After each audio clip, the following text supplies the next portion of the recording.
மாலை, கம்பல், இது வந்து கை வங்கி, புலாங்கல், ஒட்டியானம். ஒரு ஷர்ட் ஒரு இடத்துல பார்த்தீங்கன்னா ஃபுல்லாக ஷர்ட் இருக்கும். ஒரு ஷர்ட்டோட பிரைஸ் பார்த்தீங்கன்னா 30 ரூபா ஒரு ஷர்ட். வெறும் 30 rupees ஒரு ஷர்ட். பட் கடைக்கார மட்டும் தரும். ரீட்டைல் ஹோல்சேல் தான். ஒரு ஷர்ட் எடுத்தீங்கன்னா ஃபுல்லாக வெரைட்டி வந்துடும். ஒரு ஷர்ட்ல 30 ரூபா 30 rupees ஸ்டார்டிங் ரேட். இது வந்து 30 ரூபா, 40 ரூபா, 50 ரூபா, 60 ரூபா, 120 ரூபா நிறைய வெரைட்டிஸ் இருக்கும். இதுல வந்து பாத்தீங்கன்னா மணி விச்சது. இதுலயே ஓட்டியான வேற வேற வந்துட்டு இருக்கும். ஒரு மாலை, கிரீடம், இது மணி விச்சது.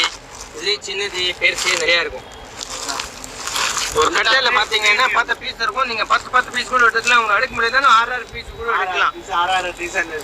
பட் கடைக்கார தரும். ரீட்டைல் ஹோல்சேல் தான். பிசினஸ் தாங்க. அதாவது ஹோல்சேலா தான் கொடுப்பாங்க. ஒன்லி ரீட்டைல்லாம் கிடையாதுங்க. உங்களுக்கு வெறும் 35 ரூபா 35 rupees. இது பாத்தீங்கன்னா 30 ரூபா ஒரு பீஸ் 30 rupees. இதுல வந்து எல்லாம் செட் இருக்கும் வேற வேற. இதை பாத்தீங்கன்னா துணியோட செட்டு. இதை பாத்தீங்கன்னா ஃபுல்லா செட் துணியோட செட்டு தான். இல்ல